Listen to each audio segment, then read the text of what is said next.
Hello everyone, welcome back to my channel Spoonful Delight. তো আজকে রান্না করব সর্ষে ইলিশ ভাপা। সর্ষে ইলিশ ভাপার জন্য নিয়ে নিয়েছিলাম সাদা কালো সর্ষে, পোস্ত, কাঁচা লঙ্কা। মিক্সিতে দিয়ে ভালো করে পেস্ট করে নিচ্ছি। দিয়ে দিলাম 1 চামচের মতো টক দই। আর এদিকে আমি ইলিশ মাছগুলোতে নুন আর হলুদ ভালো করে মাখিয়ে নিলাম। আর ওদিকে মিক্সির মধ্যে সর্ষে, পোস্ত, কাঁচা লঙ্কা কিন্তু ভালো করে পেস্ট করে নিয়েছি। এবারে একটা টিফিন বাটির মধ্যে ওই পেস্টটা দিয়ে দিলাম, সর্ষে, পোস্ত, কাঁচা লঙ্কা।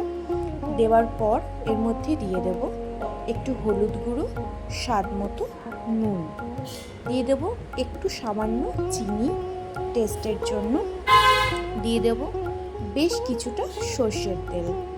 দিয়ে ভালো করে সমস্ত উপকরণটা মিক্সড করে নেব সর্ষে বাটার সাথে। তারপর একে একে ইলিশ মাছগুলো টিফিন বক্সের মধ্যে দিয়ে ভালো করে মশলার সাথে মাছটা মাখিয়ে নেব। তো ভালো করে মশলার সাথে মাছটা আমি মাখিয়ে নিয়েছি। এবারে এর ওপর দিয়ে দেব আরেকটুখানি সর্ষের তেল আর গোটা 4 কাঁচা লঙ্কা।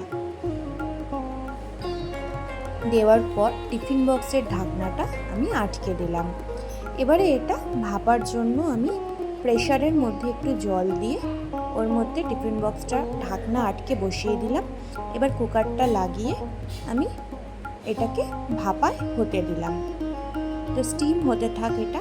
প্রায় 15 মিনিট পর প্রেসার কুকারটা খুললাম, আর দেখো তৈরি হয়ে গেছে কিন্তু আমাদের সর্ষে ইলিশ ভাপা। তো বন্ধুরা, রেসিপিটা কেমন লাগলো অবশ্যই কমেন্ট করে জানিও। টাটা।